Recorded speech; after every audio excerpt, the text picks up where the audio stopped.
Hi, welcome to my channel. இப்போ நான் அவல் வச்சு ஒரு ஸ்நாக்ஸ் செய்யறேன். வாங்க எப்படி செய்யலான்னு பார்க்கலாம். நான் அடுப்பை வச்சு கடாயில் அவல் போட்டிருக்கேன். இதை வந்து நம்ம ட்ரை ரோஸ்ட் பண்ண போகிறோம். பாருங்கள், இந்தளவுக்கு பொரிஞ்சு வந்தோன்னே எடுத்துட வேண்டியதுதான். அவ்வளோதான். அடுப்பு ஆஃப் பண்ணிவிட்டேன். நீ மாற்றிடலாம் வேறு பாத்திரத்துக்கு. சோடை ஆற விட்டு மிக்ஸி ஜாரில் போட்டிருக்கேன். இப்போ நம்ம அரைச்சிட்டு வந்துடலாம். பாருங்கள், நான் பொடிச்சிட்டு வந்து வேறு இதில் மாற்றிட்டேன். இப்போ அதில் கொஞ்சம் கொஞ்சமாக பால் வந்து நான் காய்ச்சின பால் அதான் மிக்ஸ் பண்ணுறேன். ஊற்றி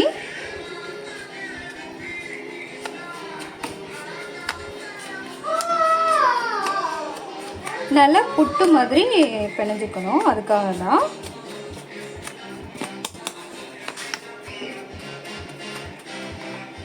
பாருங்கள், இந்தளவுக்கு நான் கையை வச்சு பிணைஞ்சிருக்கேன். இந்தளவுக்கு புட்டு மாதிரி வரணும். அவ்வளோதான்.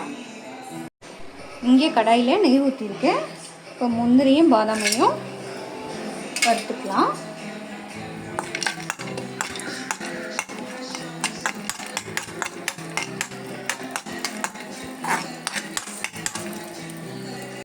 பாருங்கள், அதுலேயே தேங்காயையும் ஆட் பண்ணிக்குவோம். நான் தேங்காய் கூட ஏலக்காய் போட்டு அரைச்சிருக்கேன். இதையும் மிக்ஸ் பண்ணிக்குவோம்.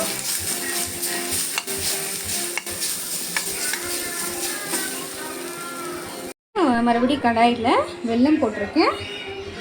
அதில் கொஞ்சமாக தண்ணி ஊற்றிதான் பாவு காய்ச்சிக்கணும். கொதிக்கட்டும்.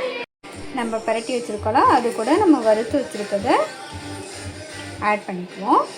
ஆட் பண்ணி மிக்ஸ் பண்ணிக்குவோம்.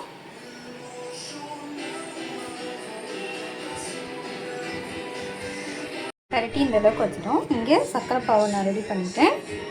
இப்போ அதை கொஞ்சம் கொஞ்சமாக ஊற்றி புட்ட அளவுக்கு நம்ம இப்போ சேர்ப்போம். பிணைஞ்சு வச்சுக்கலாம். அவ்வளோதான் காய்ஸ், ரெடி ஆயிடுச்சு அவல் புட்டு. இது வந்து கிருஷ்ணருக்கு ரொம்ப ஸ்பெஷலானது. அதனால் இன்றைக்கி கிருஷ்ண ஜெயந்தினால் நான் அவல் புட்டு செஞ்சுருக்கேன்.